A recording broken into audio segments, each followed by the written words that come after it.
Welcome to Storytime Fun, boys and girls. We hope you enjoy. Today's story is out of the classic fairy tales book from Hans Christian Andersen and the Brothers Grimm, as retold by Nicola Baxter. And today's story is called Rapunzel.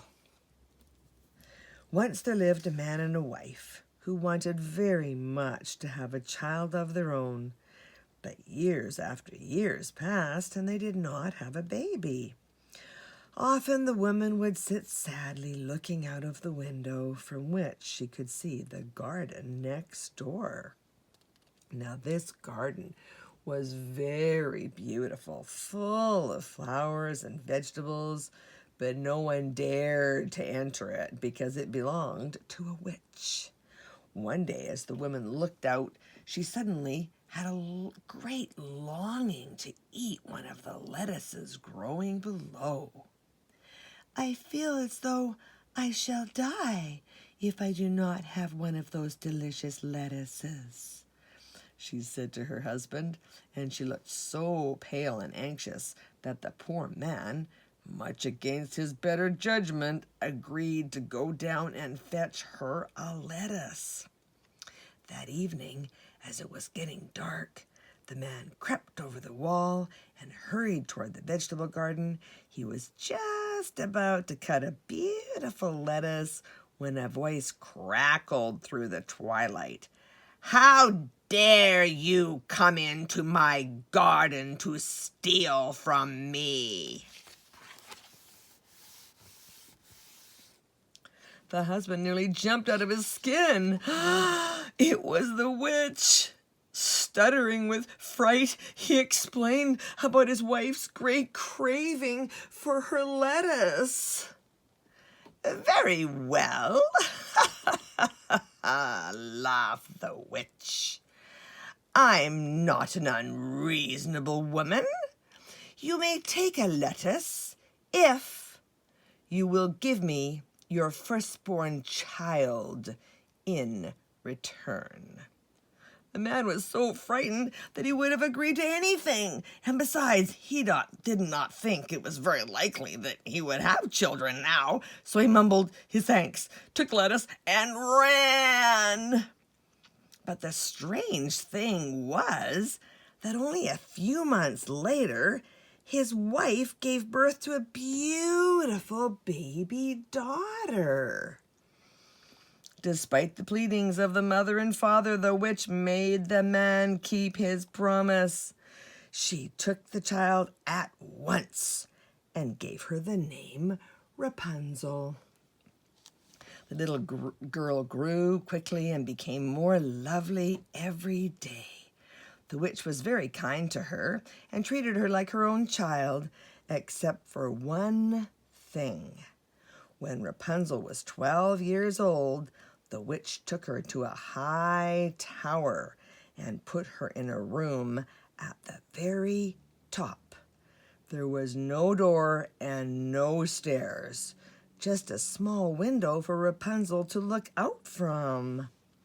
When the witch wished to visit, she stood at the bottom of the tower and called out, "Rapunzel! Rapunzel! Let down your hair!"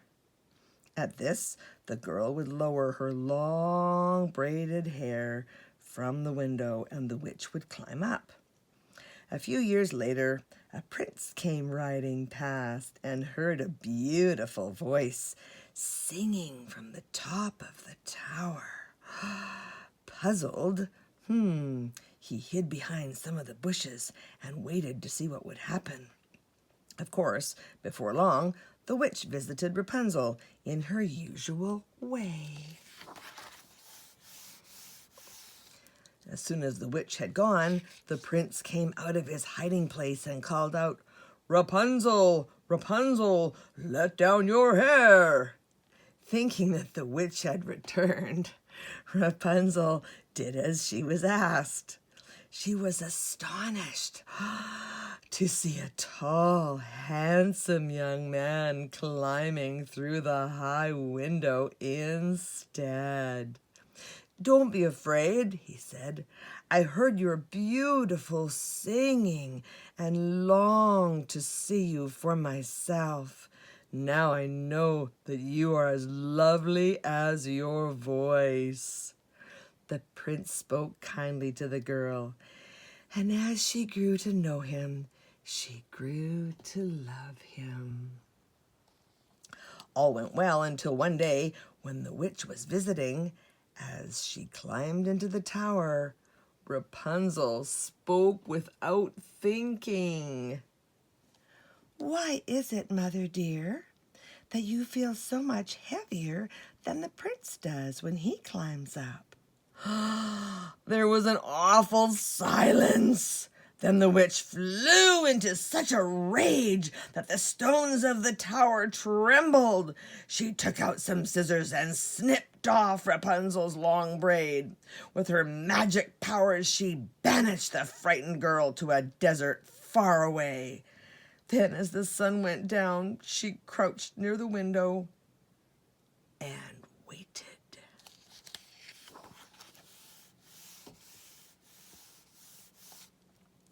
Before long, a voice drifted up from below.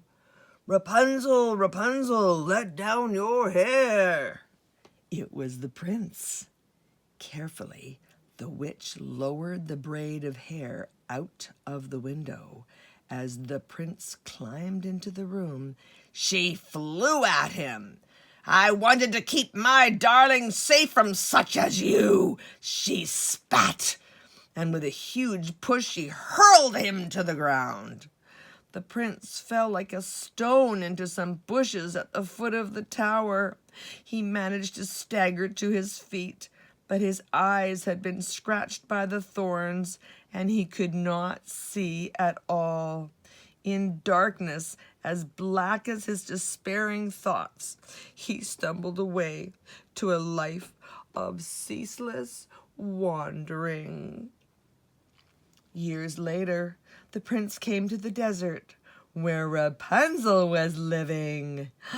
In the distance, he heard a sound he thought he would never hear again. It was the sweetest voice in the world, singing sadly.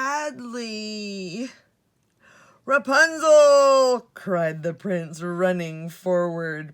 The poor girl was so overjoyed that she covered his face with kisses and tears. As they fell into the prince's eyes, the tears healed his wounds. Once more, he could see the girl he loved. The prince and Rapunzel returned to his kingdom, where they lived happily together for the rest of their days. The witch has never been heard of since, but it would be wise never to take as much as a petal the next time you visit a beautiful garden. Well, that's it for today. We'll see you next time.